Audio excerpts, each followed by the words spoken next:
माननीय सदस्यों को ज्ञात होगा, प्रधानमंत्री माननीय श्री नरेंद्र मोदी जी की फरवरी 2025 में अमेरिका यात्रा के बाद से भारत और अमेरिका एक संतुलित और पारस्परिक रूप से लाभकारी द्विपक्षीय व्यापार समझौते का संपन्न करने के उद्देश्य से नियमित रूप से चर्चा करते रहे हैं।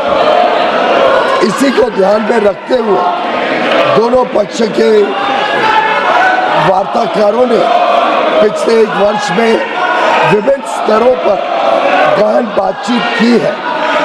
दोनों पक्षों के महत्वपूर्ण और विविध हितों को देखते हुए यह स्वाभाविक है कि दोनों पक्ष अपनी अपनी अर्थव्यवस्थाओं के महत्वपूर्ण और संवेदनशील क्षेत्रों की रक्षा करते हुए सर्वोत्तम संभव परिणाम सुनिश्चित करना चाहेंगे। इन वार्ताओं के दौरान भारतीय पक्ष अपने संवेदनशील क्षेत्रों विशेषकर कृषि और दुग्ध क्षेत्रों के हितों की रक्षा सुनिश्चित करने में सफल रहा है। अमेरिकी पक्ष के भी कुछ ऐसे क्षेत्र थे जो उनके दृष्टिकोण से संवेदनशील थे। लगभग एक वर्ष तक चले कई दौर के विचार विमर्श के बाद दोनों वार्ताकार दल द्विपक्षीय व्यापार समझौते के कई क्षेत्रों को अंतिम रूप देने में सफल रहे। 2 फरवरी 2026 को प्रधानमंत्री जी और अमेरिकी राष्ट्रपति डोनाल्ड ट्रंप ने द्विपक्षीय और अंतर्राष्ट्रीय महत्व के कई मुद्दों पर फोन पर चर्चा की। इसके बाद राष्ट्रपति ट्रंप ने अमेरिका को किए जाने वाले भारतीय निर्यात की दर घटाकर 18% करने की घोषणा की।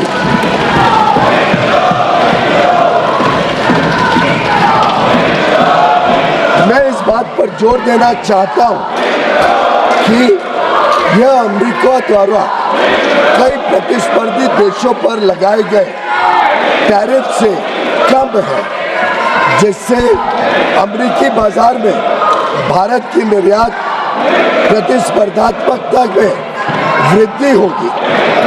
यह समझौता भारतीय निर्यातकों को विशेष रूप से श्रम प्रधान क्षेत्रों और विनिर्माण में महत्वपूर्ण तुलनात्मक लाभ भी प्रदान करता है।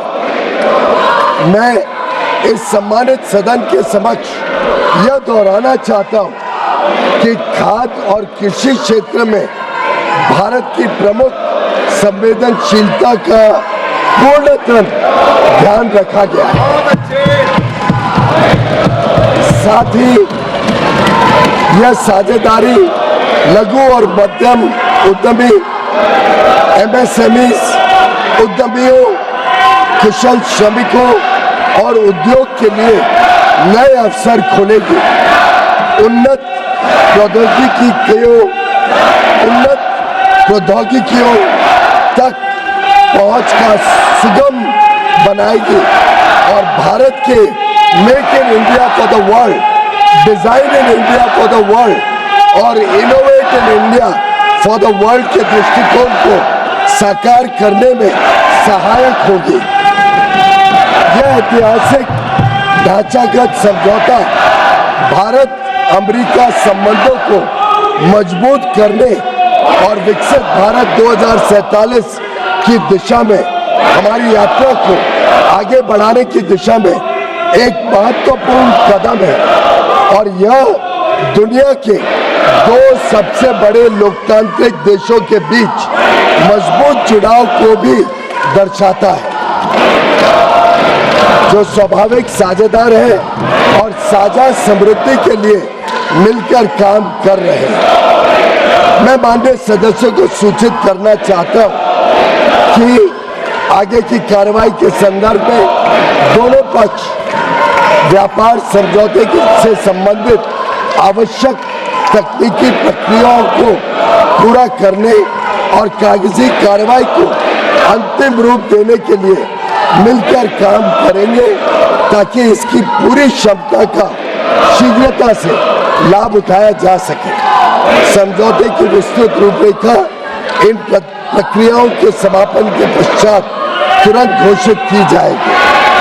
माननीय सदस्यों को भारत के ऊर्जा स्रोतों से संबंधित उन मुद्दों की जानकारी होगी जो इस समझौते पर हुई चर्चाओं के दौरान उठाए गए हैं।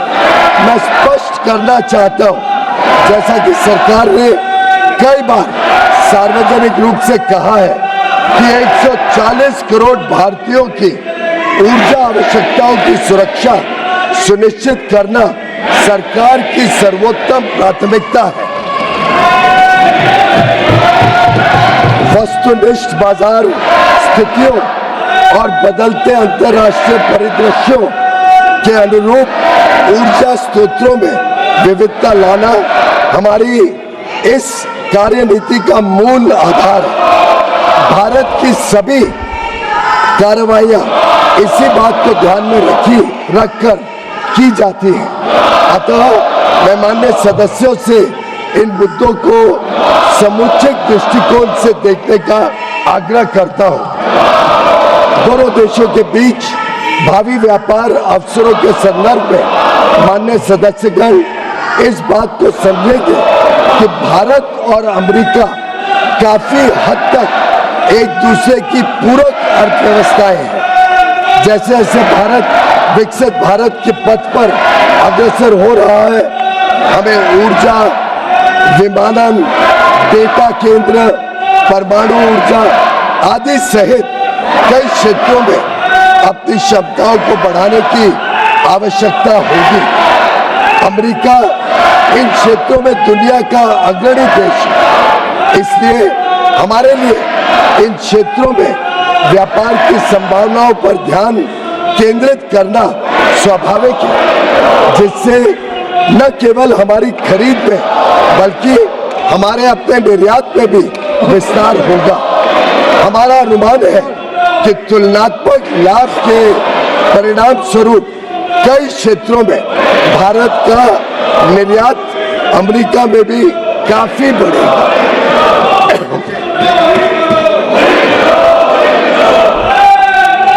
विश्व की सबसे बड़ी अर्थव्यवस्था के साथ यह ढांचागत समझौता जो आने वाले वर्षों में वैश्विक विकास और नवाचार को गति प्रदान करेगा, भारत की जनता एवं राष्ट्र के व्यापक हित में है और देश को बहुत लाभ देगा। यह विकसित भारत और आत्मनिर्भर भारत दोनों को सशक्त बनाता है। हम अपने देश के लिए माननीय प्रधानमंत्री जी के इस दृष्टिकोण को साकार करने की दिशा में निरंतर कार्य करते रहेंगे। धन्यवाद।